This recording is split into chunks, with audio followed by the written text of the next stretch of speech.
আসসালামু আলাইকুম স্টুডেন্ট, কেমন আছে সবাই? মাধ্যমিক 2026 ভৌত বিজ্ঞান সাজেশান আমি আজকে তোমাদের কাছে শেয়ার করছি। খুবই গুরুত্বপূর্ণ প্রশ্ন উত্তর, last minute suggestion, very important. তো চলো দেখতে থাকো কোশ্চেন অ্যান্সারগুলো। আর তোমরা ফোন দেখেও মুখস্থ করতে পারো, অথবা খাতা পেন নিয়ে লিখে নাও, কারণ এখন লেখারও সময় নেই। স্ক্রিনশট দিয়েও করে রাখতে পারো কোশ্চেন অ্যান্সারগুলো। খুবই গুরুত্বপূর্ণ শর্ট কোশ্চেন নিয়ে এসেছি আজকে।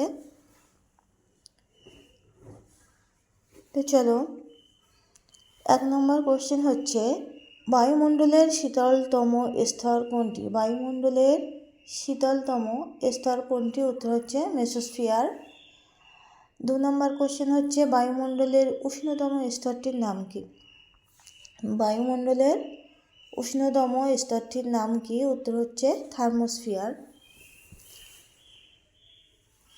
3 নম্বর কোশ্চেন হচ্ছে, দেখো লাস্ট মিনিট সাজেশান, তো এই কোশ্চেন অ্যান্সারগুলো খুবই ভালো করে ফলো করে যেও। আরও কিছু বড় কোশ্চেন আমি তোমাদের কাছে শেয়ার করব পরে। তো 3 নম্বর কোশ্চেন হচ্ছে, জেট প্লেন কোথায় চলাচল করে? উত্তর হচ্ছে স্ট্রাটোস্ফিয়ারে। জেট প্লেন কোথায় চলাচল করে? স্ট্রাটোস্ফিয়ারে। 4 নম্বর কোশ্চেন হচ্ছে, বায়োফুয়েলের মূল উপাদানের নাম কি? বায়োফুয়েলের মূল উপাদানের নাম হলো ইথানল। চলে আসবো আমরা নেক্সট কোশ্চেন। 5 নম্বর কোশ্চেন হলো,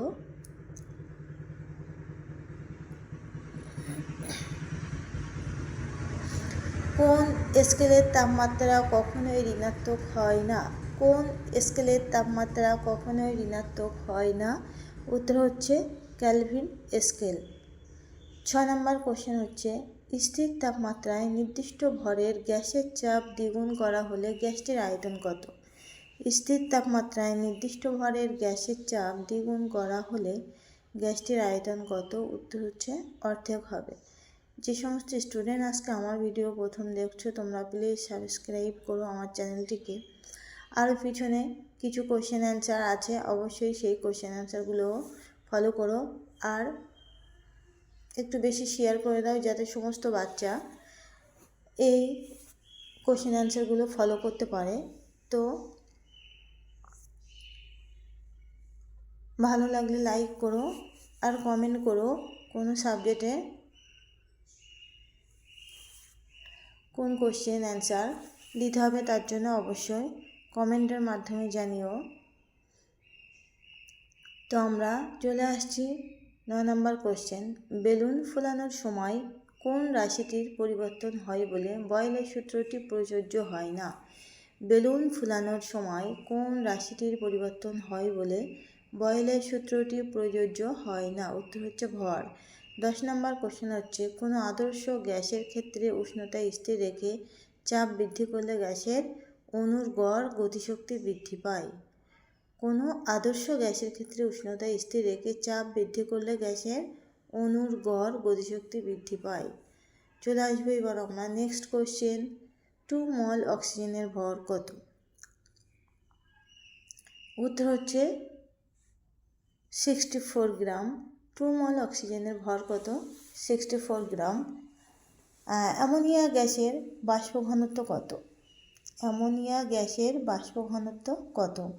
8.5।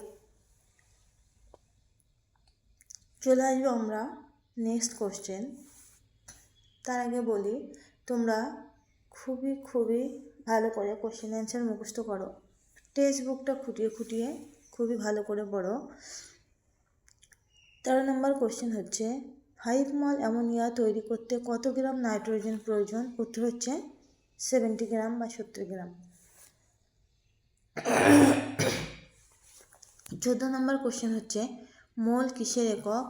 মোল পদার্থের পরিমাণের একক। তো আজকের ভিডিও এই পর্যন্তই। সকলে ভালো থেকো, ভালো লাগলে অবশ্যই লাইক করো আর বেশি শেয়ার করে দিও। আল্লাহ হাফেজ।